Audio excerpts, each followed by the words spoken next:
There we go. Welcome to session 5 of Greek. We're going to talk about seeing Greek tonight, recognizing some words that we've seen before, new words as well. On the screen are 3 archaeological pieces of some early Christian Greek. And oh, the one in the middle is like, I grabbed it from the Google image search instead of the archaeological page. But anyway, any guess what these are? Are they grave markers? Yeah, they are grave markers. Actually, all 3 of them are. Though the one on the far left is also the style of a road marker, and it was a reused road marker that they turned into a grave marker. And so find some Greek letters here. What Greek letters do you see? Or Greek words, if you can find any, or Greek symbols.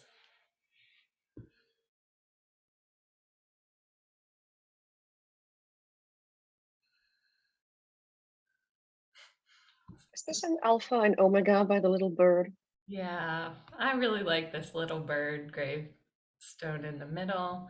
We've got the alpha and the omega with the little bird for peace. He's got a little olive branch. And then in the middle of the alpha and the omega is the Chi-Rho for the first 2 letters of the word for Christ. The majority of this gravestone is in Latin, however, but it's interesting that they started using the Alpha and Omega and the Chi-Rho as a Christian symbol on early Christian gravestones.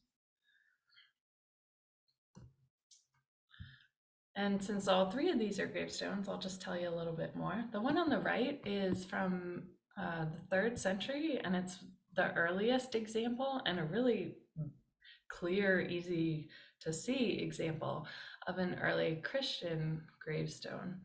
But interestingly, at the top, we have these 2 letters, D and M, which are at the top of all like normal Roman pagan gravestones. It stands for Latin Dies Manibus, to the spirits of the dead.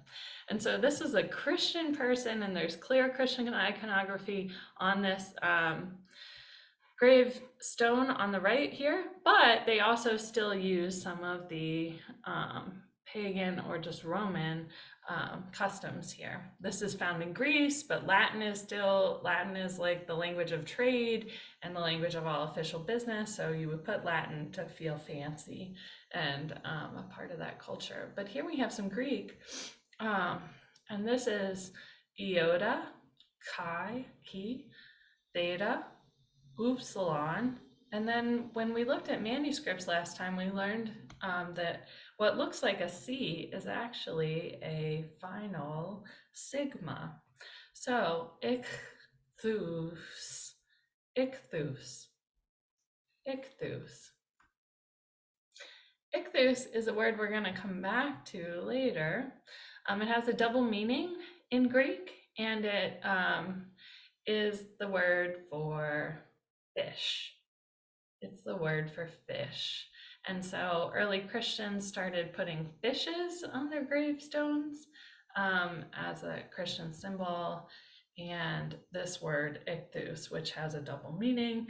And then zoe is the word for life. Z, and then omega, O. And this like conjunction of it, zonton, is a shortened way of putting together the 2 words that mean eternal life. So we have eternal life, and we have the Christian symbol of the fish, and we have this word fish, which is a Christian acronym, actually, and we're going to talk about that later. And then over here on this one, which is just a line drawing, because some of these are so hard to read and so worn down that they'll do like essentially like when you did crayon, if you ever did crayon rubbings as a kid. So this one, any guesses what this one says on the far left?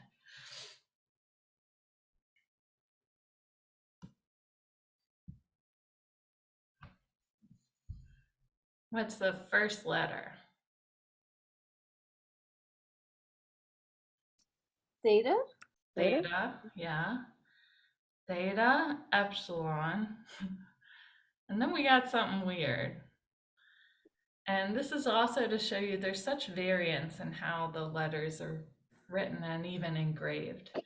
And so when you don't have as much money and you can't hire the top billed epigrapher, which is the person who does the inscribing, then you get really messy inscription. But this is a way to have a shortcut, and this is a way of writing an omicron and a sigma together.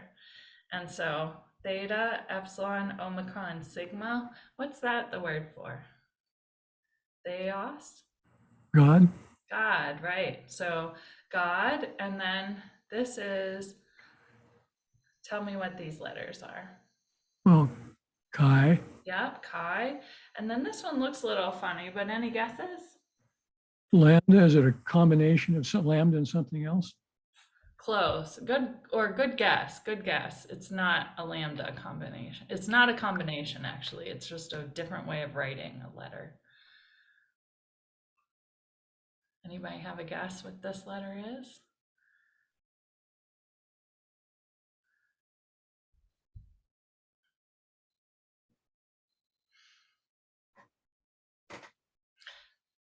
The second letter is an alpha, and it's kind of like they just didn't connect the A, the horizontal line in the A. They just dropped it and it to the ground.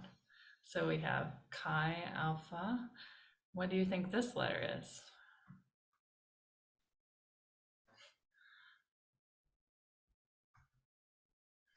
The capital Gamma. Good guess. Yeah, I could see how that would like come over. No.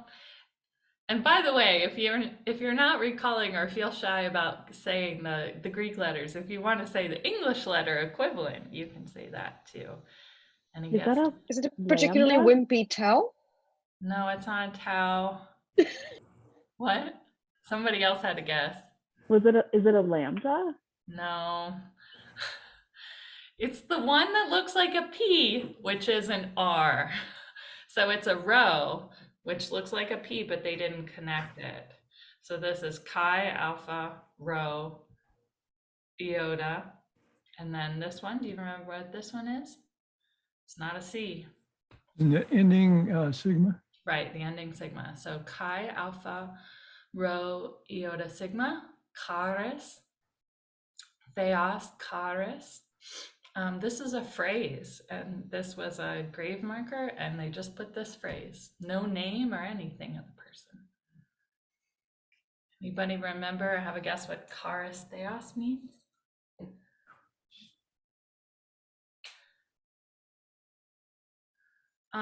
Charis, we get derived the English word charity, but I'm not sure that helps.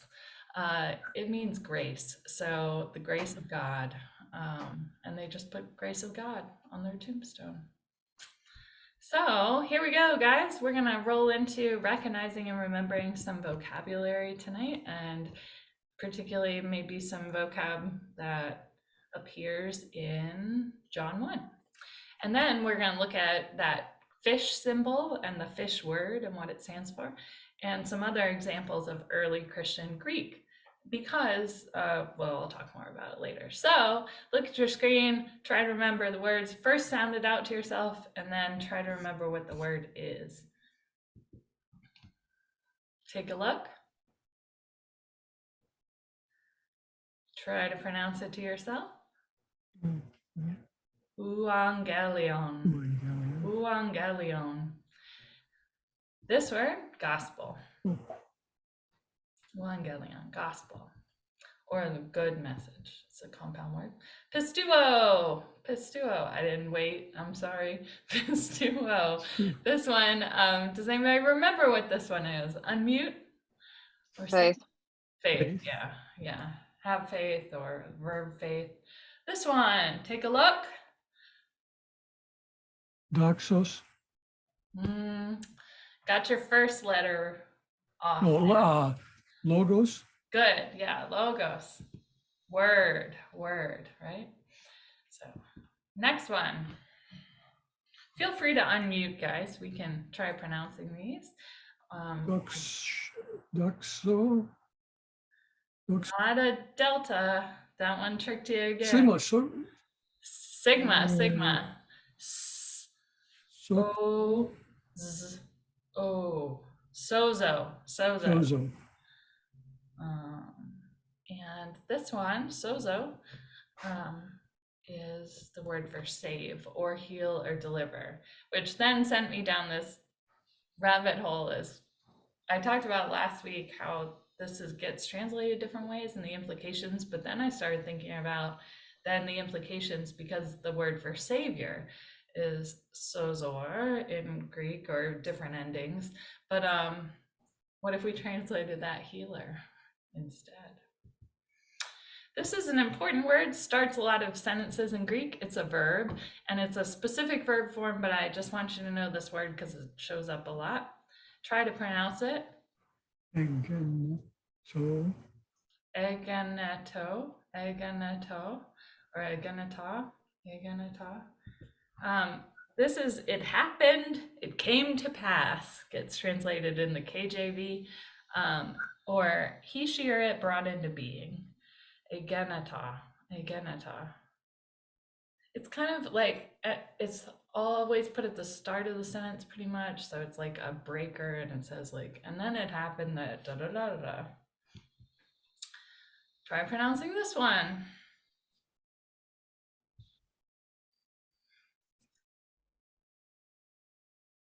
Invite somebody new Yes. to unmute. Yeah, try it out. So. Theos? Theos. Theos, right? Yeah. John, did you have a question?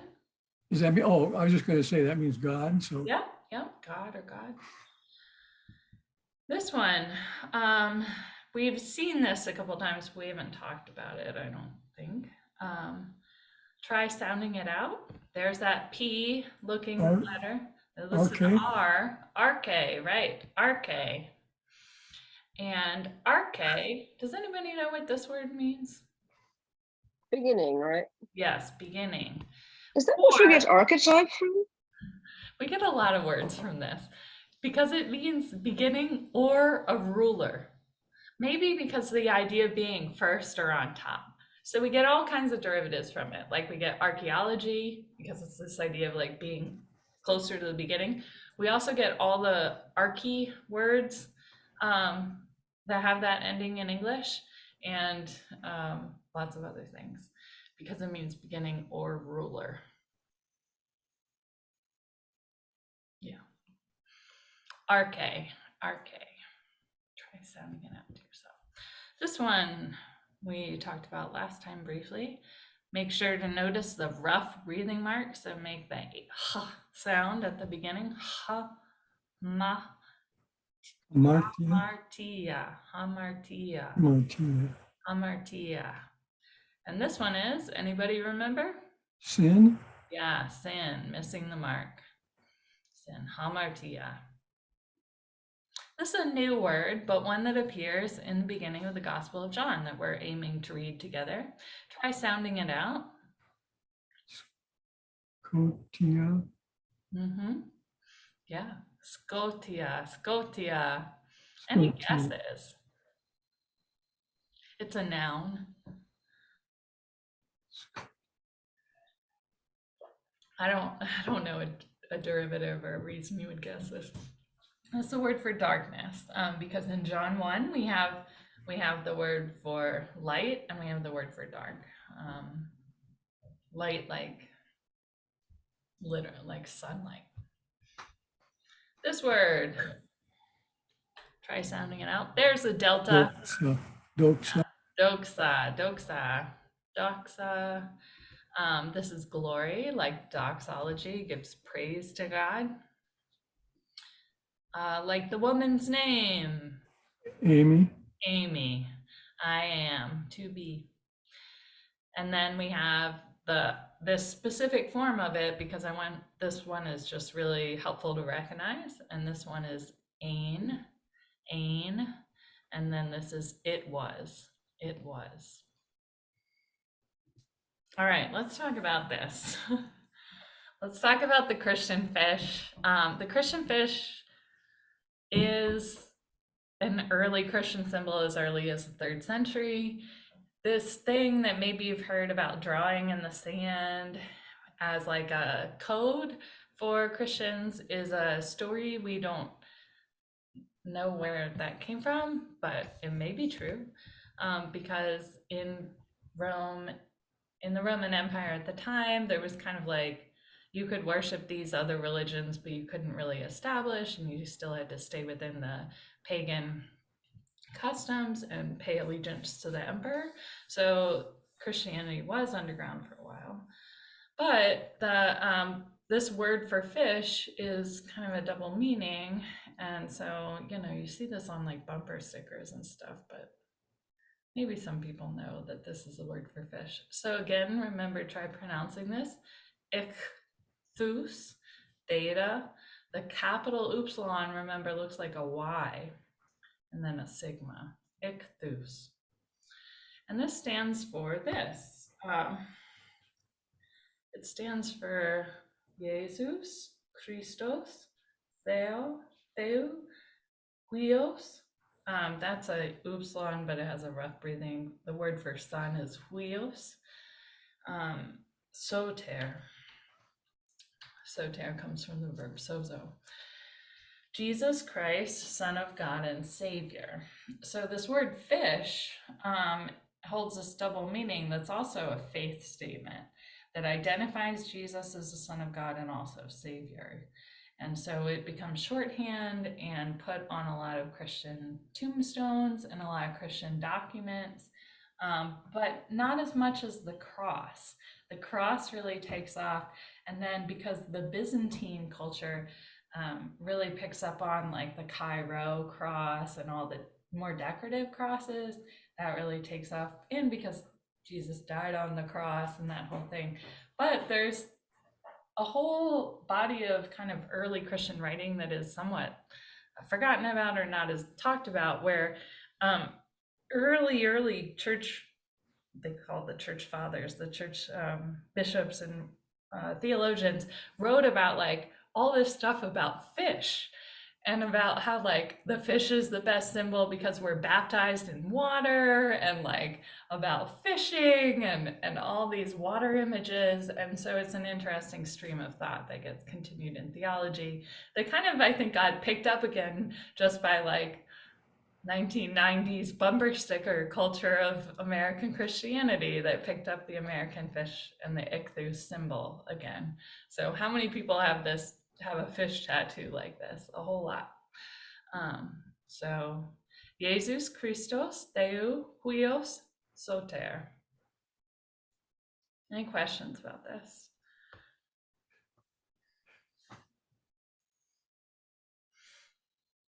Okay, I'm going to show you just real briefly a few other examples of Greek in some early Christian archaeological findings, and interestingly, some really new ones. Some things are being found all the time. Not as often like new manuscripts, but new like archaeological evidence. This is a fairly recently found gravestone. And this is from the 300s. So we see the Greek at the top. And a lot of times when they put this in the, like, when it's published in scholarly journals and stuff, they'll just write it out because like it's too hard to read.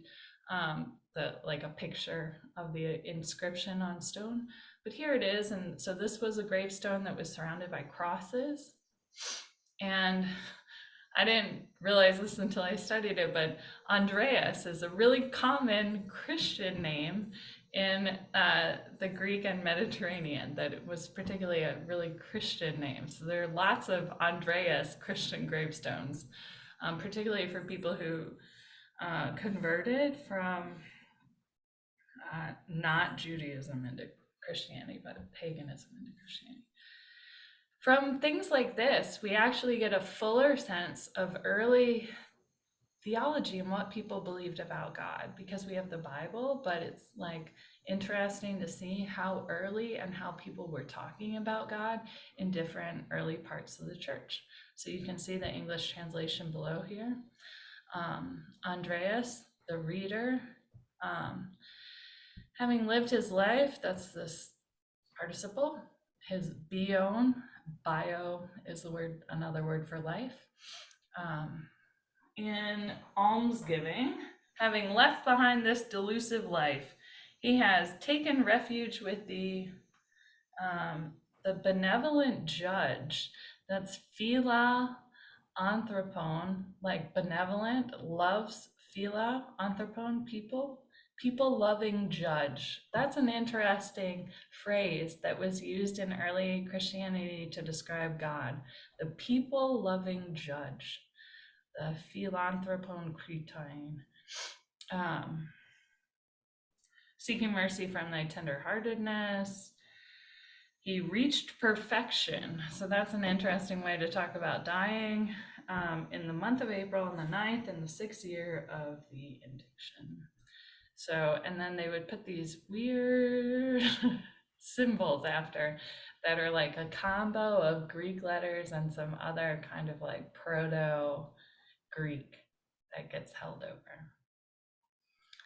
But just giving you a little more practice seeing some Greek as well. Then this one is just a lot of Greek letters. But this one was just found in 2019. And this is from a church in Greece. And when they uncovered it, they found all these mosaics with all these misspelled Bible verses. So this one is actually the dedication inscription, but there are all these like psalms and things like that written in Greek, totally misspelled in the way you would expect someone who doesn't know how to spell would write. So you can tell spelling mistakes differently from like, you know, like if a kid wrote it, like it sounds phonetic or something.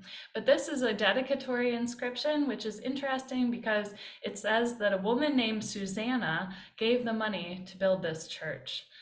This was in around the year 500. And so she was a benefactor. She was an independent woman who had the money who built this church. And there's a nice peacock here. It's an interesting archaeological site from 2019. This one was just found last year. This is a church archaeological dig. They were building a road on the edge of Israel, and they dug up further road and they found this church site. And so above, they found this fragment, which is really hard to read, but these are Greek letters, and it starts with a mu, an M, and this is the name for Mary. And this was the piece that would have gone above the door. And this is from, again, around the year 500, found just last year. And this was like a like a blessing that went over the door that reads, Christ born of Mary, the work of the most God-fearing and pious Bishop Theodosius, and the miserable Thomas. I don't know if they mean like piteous, like humble, was built from the foundation. Whoever enters should pray for them. So it's pretty hard to pick out the Greek here, but we can see some letters. Kappa, Alpha, Iota, that's a chi, and stuff there. So I just wanted to show you a couple other examples. I'm going to stop the share there. Any questions about this or anything while I pull up our next piece?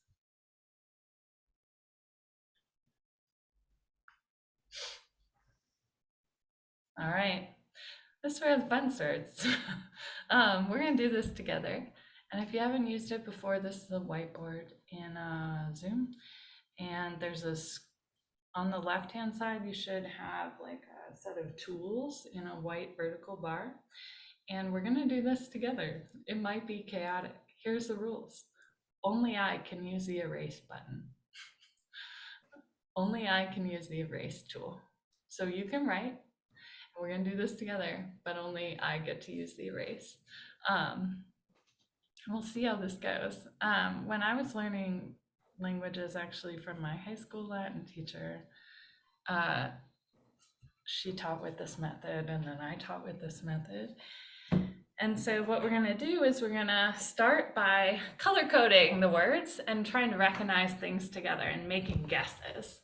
And then we're going to maybe recognize the words that we can. And then the last piece is going to be, we're going to number them so that we can figure this out in order. So this is the beginning of the Gospel of John. We've looked at it a few times together, but now we're actually going to try to read it together, and we can do this. But we're going to also slow ourselves down and give ourselves some grace, and we might be using a new tool tonight too. So on that left-hand side under the toolbar, I'm going to pick up the pen tool, which is the second one down right under the arrow. And just me is going to do this for right now. But I'm going to first look for a verb in green. And circle it green or underline it green. Does anybody see a verb? Ain, Yeah, ain. So I'm gonna go like that. All right. Now I'm letting you all into the process. Go for it. So use your mouse. And what you do will be seen on everybody's screens, but we can't tell who's doing what. And you can interact, pick a word, and only me could use the erase.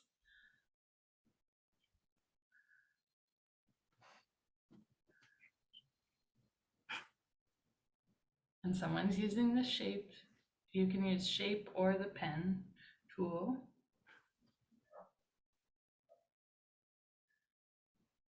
Oh, see, that's why only Brett can use erase. Am I the only one that's not seeing the tools menu? yeah, I don't see it either. It might be your version of Zoom if you're not seeing it. I believe others who might know more, like Crystal, who present for work, I think if you're not super updated, then it might not let you. Is that right? Yeah, I mean, depending on the version you're on and the version they are, do you guys have Zoom downloaded to your computer?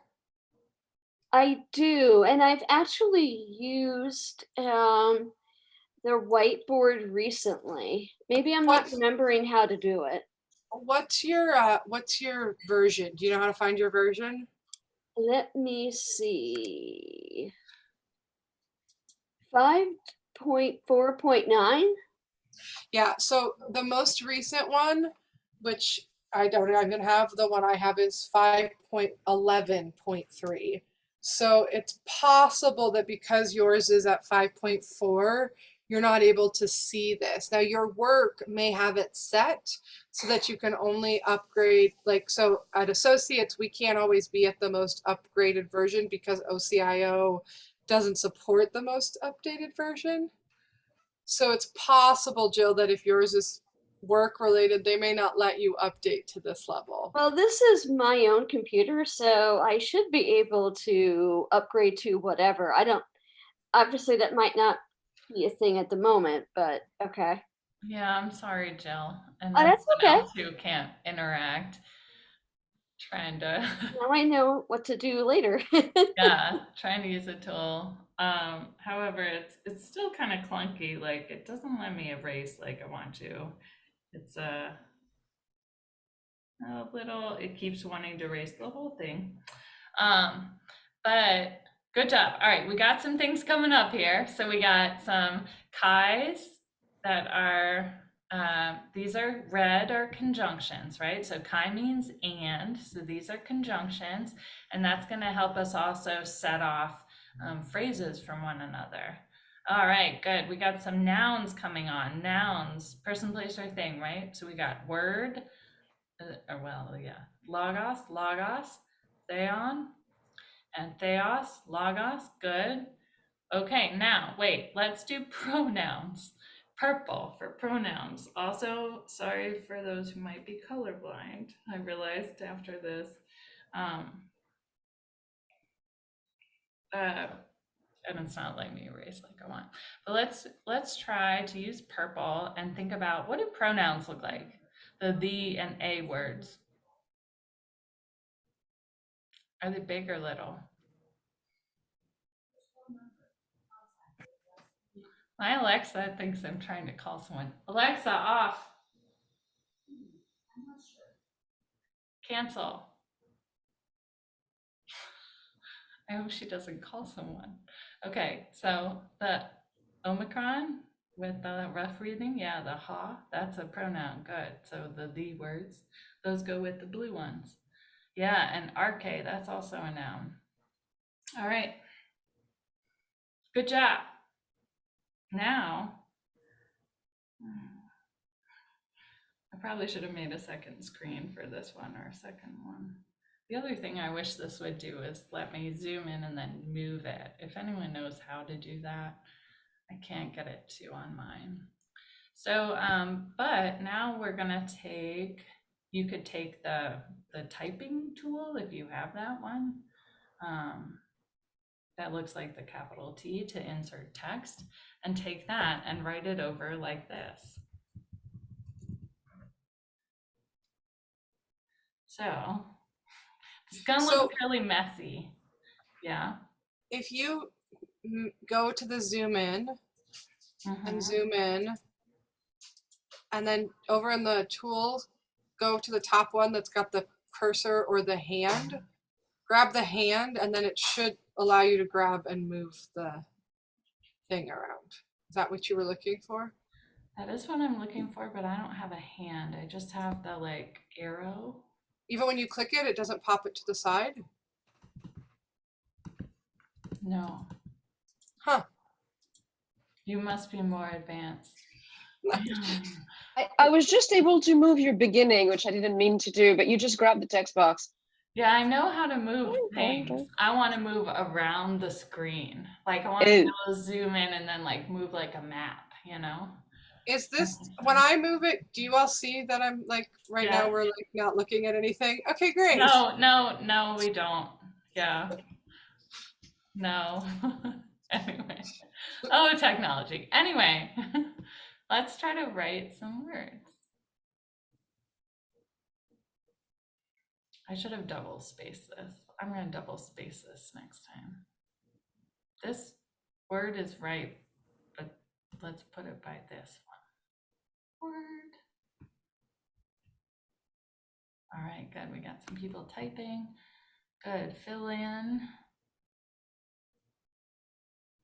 And no one can see who's doing what. So you can interact or do as much as you want, or just watch and see what people do.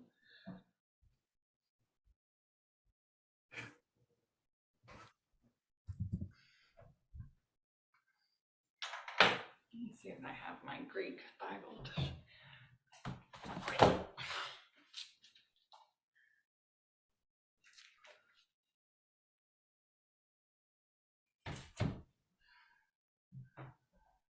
Mm-hmm.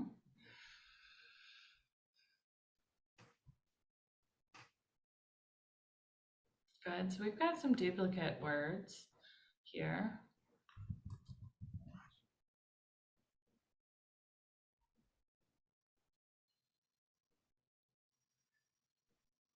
Can fill in the duplicate words.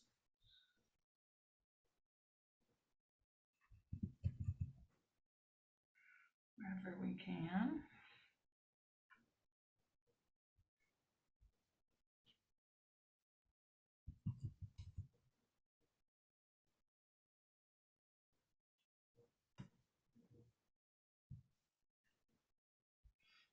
We're pretty close. I think most of the things we haven't filled in are like duplicates. There's this, is that just a different spelling Of what? of God, the two different God? Mm-hmm. Okay. Yeah, does anybody have a guess why this God, Theos, is spelled different than that God? I think, are they forming a different function in a sentence and get different endings? Yeah. So this God, Theos, sounds like it's like a main form that we've learned in the definite. That's the subject form, Theos. And this one is the direct object form. Don't know how I just put an arrow there. Is it pronounced the same way, even though it's spelled differently and it's the same word? No, of course not. Yep. Theos, Theon, Theos, Theon. So let's practice pronouncing these. Does anybody want to try pronouncing on their own? the first phrase until the comma. Until there. I keep putting my cursor as if you can see it, but I realize now you can't. Somebody want to try the first phrase until the comma?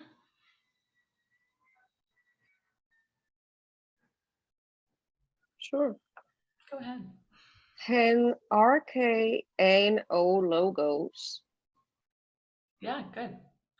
They're close here. Just remember this one, the Omicron, the one purple circled. That one has a rough breathing, so that one would be ha or ho.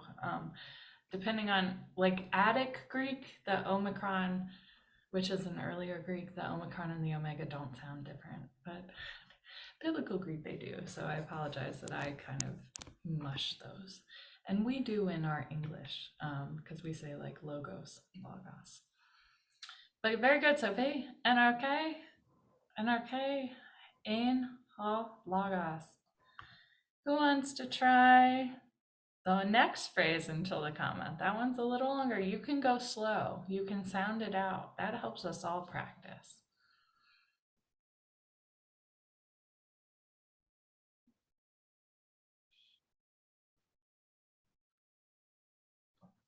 I can give it a try. All right, go for it. Kai logos ein pros ton theon. Good job. Yeah.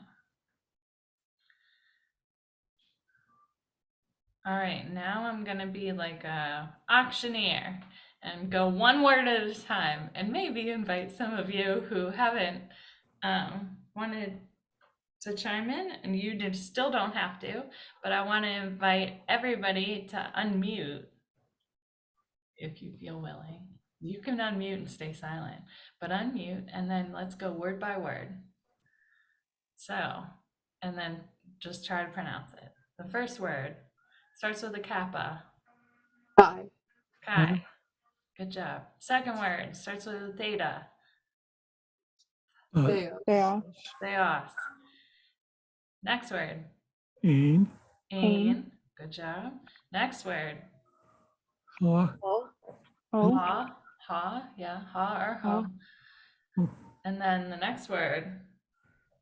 logos. logos. Logo. Right. Logo. Good. Okay. Now, this is the part that I don't know if anyone else learned languages this way, but Latin, Greek, the word order really varies, doesn't necessarily follow a specific pattern.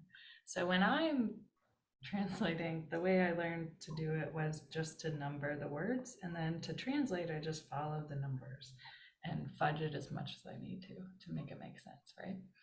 And so I'm going to use my pen tool, and I'm just going to do this on my own, and I'm going to use black to write the numbers. So the numbers would be like this. That's a big one. And we don't have a word for the here before RK. So here we have RK as a noun, but we don't have a pronoun before it. So we're just gonna make it make sense in English. In beginning was the word. Okay, that part was easy, right? 1, 2, 3, 4, 5. And the logos, the word, was with, this looks so messy. Now, here we get to this part. The word was with ton theon. I don't really need to translate the ton, so I'm just gonna skip it. Also, this is only Brett's system, but it helps me. And then we don't have to write it out, and then we kind of stay in the language. So following the numbers, in beginning, and we just in the beginning was the word, NRK and ha logos, kai ha logos, and the word was pros theon, with God, and where should we go next?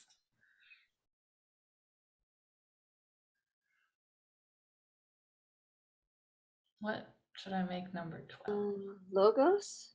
Yeah, and even before logos, what am I gonna put it over? Or what word?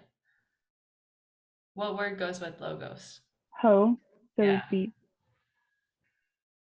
Also, I mean, this is not a very churchy thing to admit, but y'all, I used to teach Greek to middle schoolers, and part of the way you teach Latin and Greek to middle schoolers is you make it just a little bit inappropriate.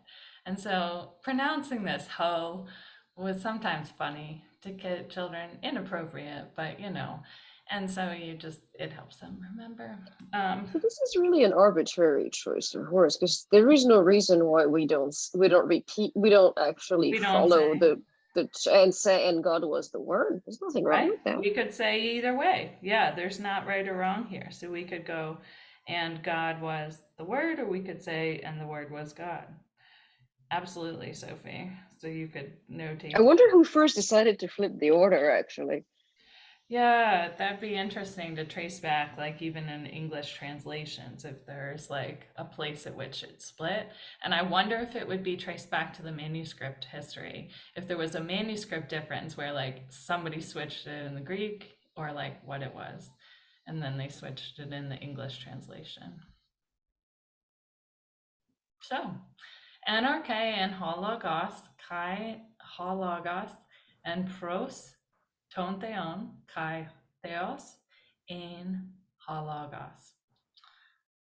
In the beginning was the Word, and the Word was with God, and God was the Word. It's probably the easiest part. Let's go on to page 2. Here we go. Let's do it again. Start with the colors. Oh wait, you can't see that. Okay, sorry. Oh, that might be hard. I'm particularly thinking of the people who can't manipulate the tools differently. How could I make this work? So to find the second page, for those who have the toolbar on the left, you scroll down to the very bottom tool is the pages. And for me, at least it is, and it has 2 kind of rectangles over each other, and you hover over it, and then you pick the second page that doesn't have stuff on it. But Jill, do you see a blank page? Thank you. No, now I do. I wasn't before. Do you see a page with that starts with the Greek word hutos? I did. It's gone now, though. Okay. I wonder why. So, Jill, I don't know if this is helpful or not, but I popped out, downloaded the new version, and popped back on. And it took like literally a minute. I'm not saying like, but now I can see the whiteboard. I wasn't able to see the whiteboard before, so if that is something that someone is interested in doing, it sort of like resolves that you just have to leave the meeting and then download the new version. But I'm gonna say that for Jill, it may take a little bit longer if she's at 5.4 and we have to go to 5.11. So that's a good point. I want everybody to be able to see. The other option would be that I share my screen, but then that takes away the ability for you to interact with it. So are there others who can't see? Yeah, I can't see it. Okay. I can see this, what you have now with the Greek, but I was having the same problem that Jill had. Do you see the page we were on to start with, John, right now? The page we were on to start with. The one we were just marking up?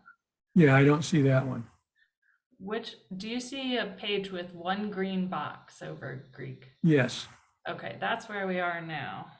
So you're in, it looks like it caught up and it's showing. I hope everybody can see this. Everybody should see a page that I just circled theon on. Okay, I can see that. Okay. Sorry for the tech bugs here. Interestingly, either you circle theon not really where theon is, or Yeah, it doesn't look, it looks off. I was seeing that on the previous page. Something's looked off, which is weird. yeah, it seems like, and I wonder if that's because of like the aspect or how it stretches it or something, or I don't know, y'all. Let's go back to classrooms and like, oh, good, Jill. I'm glad you got back in. Okay. Oh, interesting. All right. Well, if we're able to, let's try to do this one. And hopefully the recording will also capture this for the folks who are going to catch up there. So remember to change your color if you're making shapes or annotating here. You can do that in the toolbar. Separate thing for color.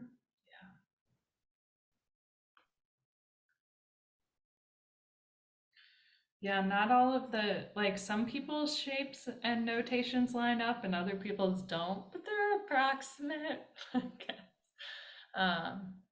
It's messier than it would be if, especially some of you who would have nice, neat, clean pages here.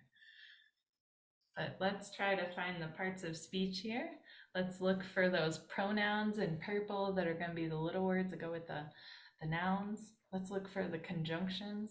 I think we only have, that's the only conjunction here.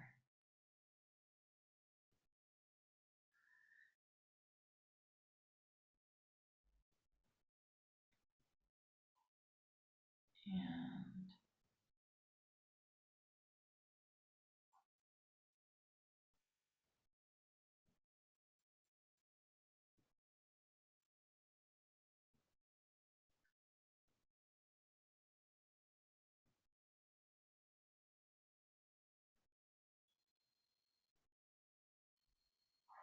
all right, we're doing good. We got some nouns.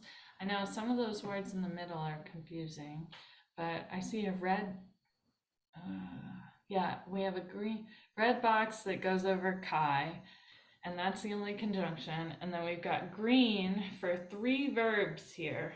Good job. The 3 verbs are ain in the first line, and then agenata in the second and third line. So we got 3 verbs, we got a bunch of nouns and some pronouns and mess of other things. Pros is a preposition and I didn't make a color for that. So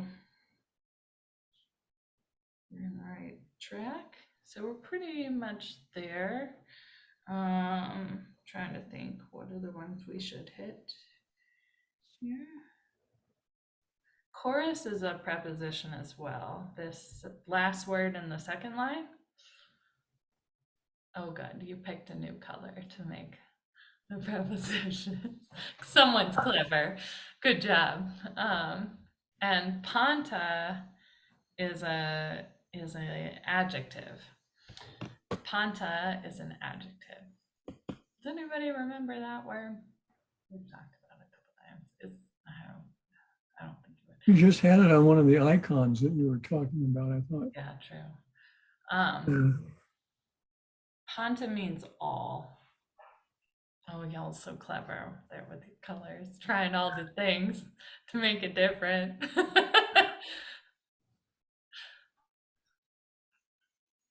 All right. Good. Oh, Uda.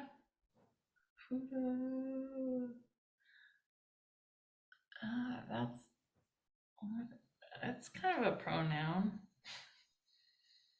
In the last line in the middle, Uda. Yeah.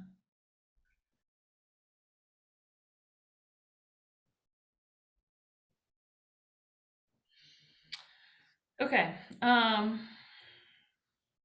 No, I guess. Okay. Anyway, let's go to the top. Let's try to pronounce this. Let's try.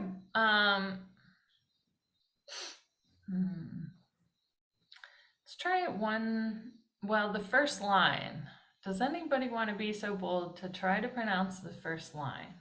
I'm going to give you a few seconds to think about it before I ask who wants to do it.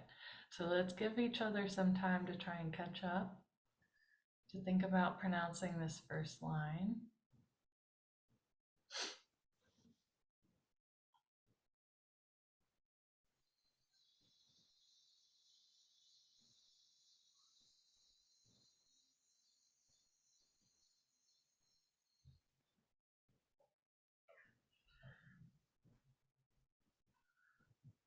Okay, would someone like to try pronouncing the first line? Go as slow as you want. I can go. Go ahead. Otos ein en arche pros ton theon. Good job. Yeah. One suggestion, correction is that very first word. It's kind of hard, easy to miss because it's over the second letter because this makes one sound.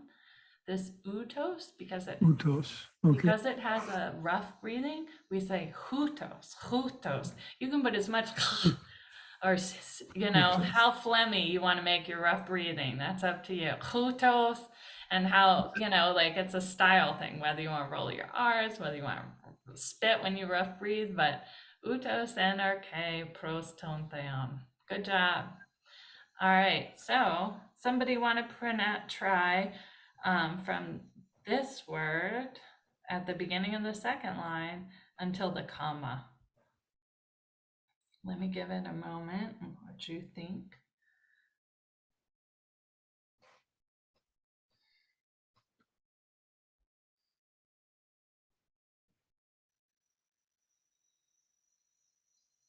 That's a delta, by the way. It looks, all these fonts are different. And like this one, the pies are not, they don't have a nice curly or anything.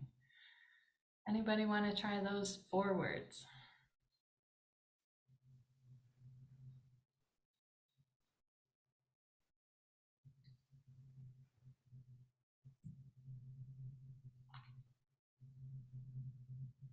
Let's do it together. All right. Sound it out. Panta, D or D. This one is this is Panta D autu agenata. Or agenato. This little accent or apostrophe there indicates that this is like a conjunction. So this is the preposition dia, and they drop it off and they'd say like diautu, because they would make it a contraction, or a contraction, not a conjunction in Greek, kind of like we do with some things like till or things like that. So panta diautu agenata. All right, everybody unmute who feels like it. We'll do this together, word by word, slowly. After the comma, what's the first word? Hi. Thigh. Next word. Sound it out. Chorus. Chorus. Yeah, chorus. Chorus. Next word. Alto. Autu. Yeah. Egenato. Agenato. Next word. Ude. De. Yeah, uda. De. Yeah, the epsilon that looks like a E there, it's the softer E, not the eta that has the long sound. Uda. And then the next word, 2 letters. Hen. And Hen. Hen. That rough breathing. Hen. Ha. And ha. N. Hen. Ha. Try this one. Yeah, gamma. Epsilon. Gamma. Nu. Epsilon. Nu. Gaganen. Egonen. All right. Utos. Let's start at the top. Kind of listen and try to pronounce along with me at home. Hutos. Ein, en, arche, pros ton theon, panta diautu, agenato. Kai, chorus, autu, agenata, uda, hen, ha, gaganen. All right, let's fill in some words that you recognize or know. Use that text tool to try that.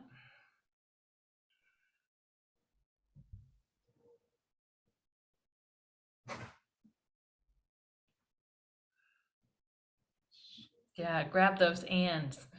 Um, the chi always helps you out. Chi kind of functions as a period in Greek, especially because they don't have spaces or periods in the text. So we looked for the chi's. Good, we've got was.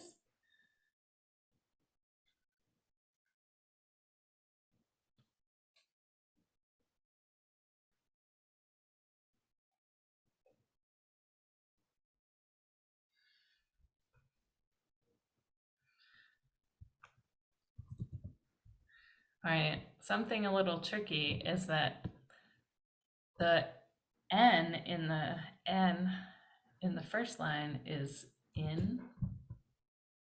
Hein or hen in the last line is the Greek word for one. Hen is one. So the breathing mark can make the difference, and like it's a whole different word.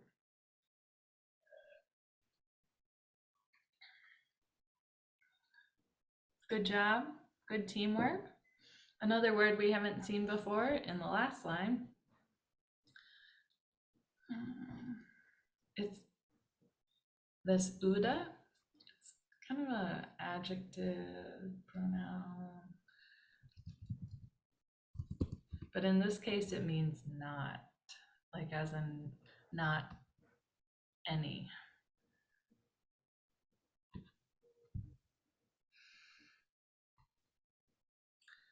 The word in the second line, this word D for dia is the preposition through. Out to, the word after that, can trip us up because it's a part of a family of words that changes endings all the time. But autos, autu, auton is the word for he, she, it. It's like the generic pronoun. But here's the thing. What should we, I guess we'll say he. This is a masculine form, so translators often just say he. Also because, but it's the masculine form because it refers back to which word? Which word do you guess that autu refers back to?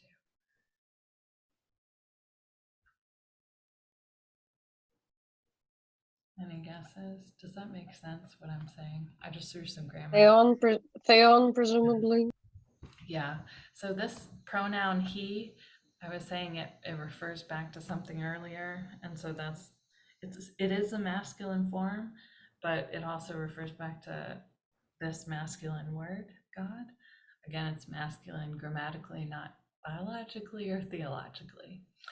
So, but how we translate that gets messy because, as Crystal will soon learn, and I might still be a policy, when I was in seminary at the same institution, we were not allowed, if we were writing devotionally or sermons, we were allowed to use gendered language for God. If we were writing papers or translations, we were not allowed to use gendered language for God. And so you would have to put God back in there, or like God's something else, so that you didn't, because it's also confusing to say he, because you're like, well, which he? You'll notice sometimes I do this too when I'm reading scripture in worship with pronouns, because I want it just to be understood. So I read the original language before and I make sure I'm referring back to the right thing. So let's go through and try to put numbers on this. Oops. I So, didn't translate the last word. What does it mean? oh, sorry. Was born, but it's a noun. How would you say that in English?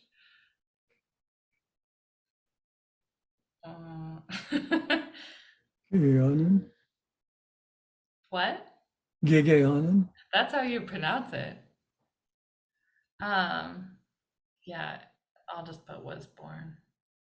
Oh, that's interesting, Jill. Huh, I'll have to look up that article. Jill put in the chat that there was a New York Times article about And I also found out there is the Hebrew equivalent of the Académie Française, and they're also weighing in on the issue. So that was interesting to find out. Sophie, you maybe find that interesting too. Yeah, they have the language authority. Yeah. Okay. On my screen that I have two screens. I have my Surface screen that I can write on. So on that one, it's a little different. So I'm going to put the numbers below the first line.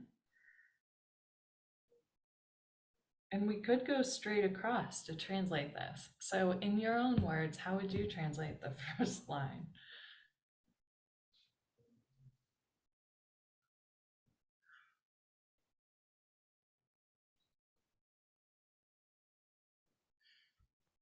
We could say, Do we have to take Ponta back from the second line, right? Because it doesn't mean in the beginning all was with God? yeah, you can, but no, I would keep Panta on the second line. Actually, you could read this either way. And now here's a translation thing. In the manuscripts, they don't have commas or other like notations. So whether Panta goes, why I'm saying keep Panta with the first line or with the second line, and it's going to be modify something in the second line, it's actually going to be the direct object, is because the endings don't match. So for it to go to the first line, it would have to modify the word for this, like all these things were in the beginning with God, but those endings don't match. That's a singular this, and you can have singular all, but it means every. Yeah, so good question. We'll keep Panta with the second line. So if we translate just the first line, you could go kind of straight across and you could say, this was in the beginning with God.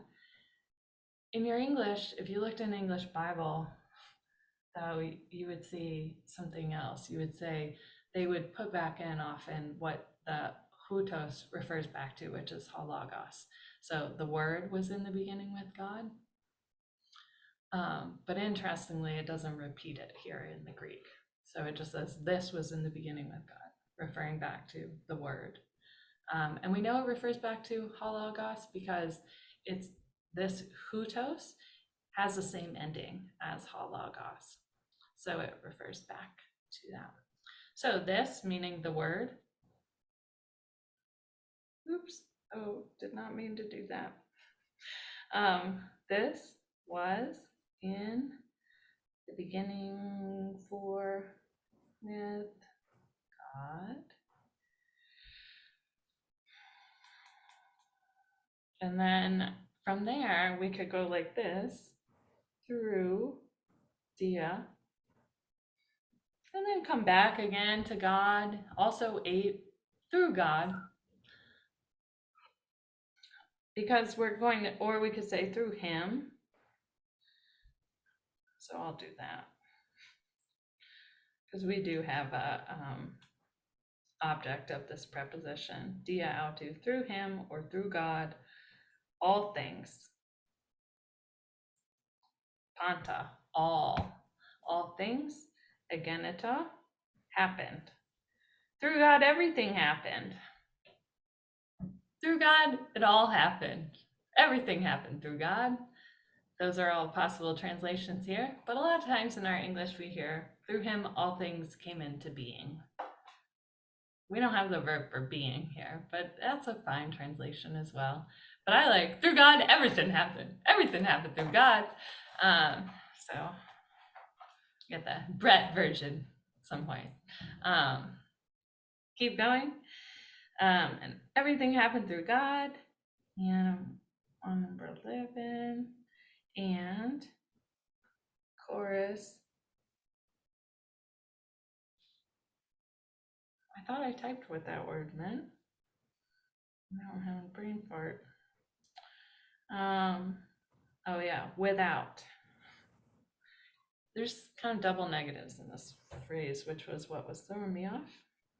Well, this is without. Oops. I can't quite write that delicately. And without him, auto to meaning God.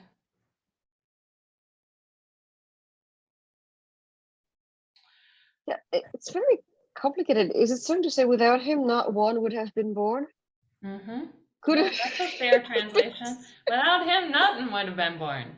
Not one thing would have been born.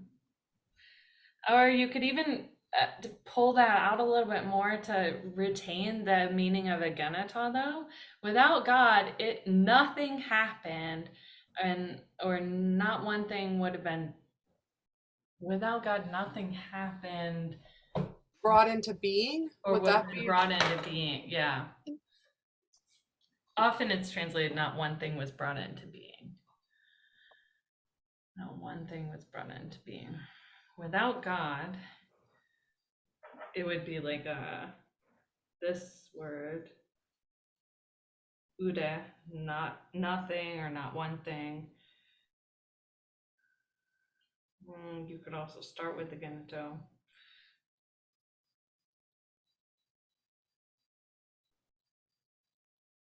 One thing came into being.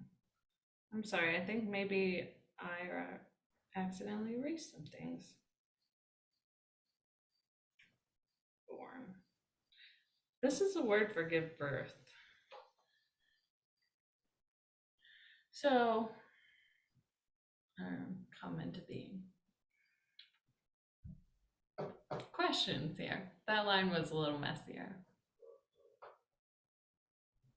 And without God, and it came to pass that without God, not one thing came into being. And without God, nothing happened, not one to be born. You can reuse that not there. The whole thing being set up by kai chorus sets it off as a negative phrase in Greek. Yeah. Questions?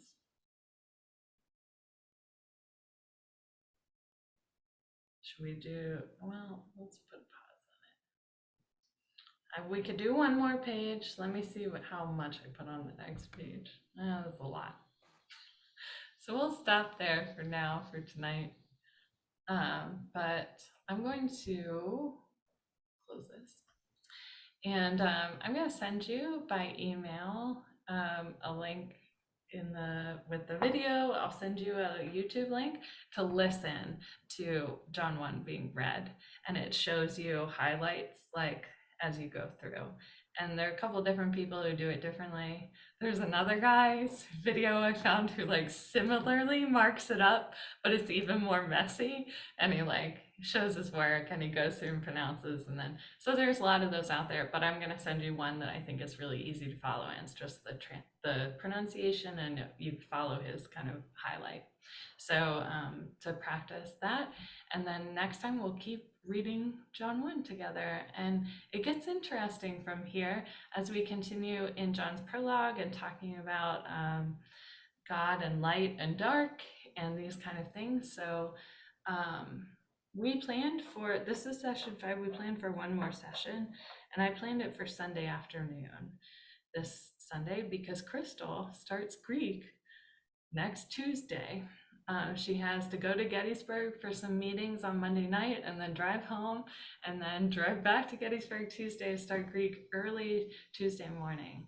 So we've all been along for this journey to learn ourselves, but we also hope that this gave Crystal a little bit of a head start. So I'm hoping this you and some people can join in on Sunday afternoon for one more time of reading and looking together and a little bit of Greek fun. And then we'll go from there. So I think I planned it for Sunday at 1. So check your calendars. I'll put that in the email. I'll send that out tomorrow. Sorry the other one got delayed. YouTube like flagged my video and kept not letting me put it down, even though I had trimmed out. I had showed a YouTube video last class and they kept flagging me for like copyright for using it, even though I trimmed out that part. Anyway, Just checking one thing. Sunday at 1 o'clock. Is it on Zoom or were you meeting at church? I definitely want to offer Zoom for those who are on Zoom, but I would do in church if we could. How do you guys feel about that? We could be masked in the fellowship hall, be on Zoom too. What do you think? Are we still going to be in the fellowship hall for? No. Oh, The AC repair starts tomorrow, and it might only take 1 day, maybe 2 days, but we also have Friday and Saturday if it needs to. So we should have AC in the sanctuary on Sunday. But Is it a bit much to say hallelujah? you could- Like, I it's was great. gonna say, how do you say thanks be to God in ancient? yeah. Yeah. Eucharisto Tanteon. I give thanks. Eucharisto? Eucharisto Tanteon. I give thanks to God. Yeah. So I will give thanks to God when it's like 71 degrees in the sanctuary. It is currently 87 in the sanctuary. It is not that hot outside, but it like bakes in there with the sun. So anyway. Yeah, so let's plan on 1 o'clock on Sunday. Let me know in response to the email if you'd like to come in person, but I will definitely do Zoom, and we'll be doing a little more of this, and we'll play a little game to end our time. So yeah, and thanks for learning some Greek together. And yeah, we'll end it here for tonight. Let me stop the recording.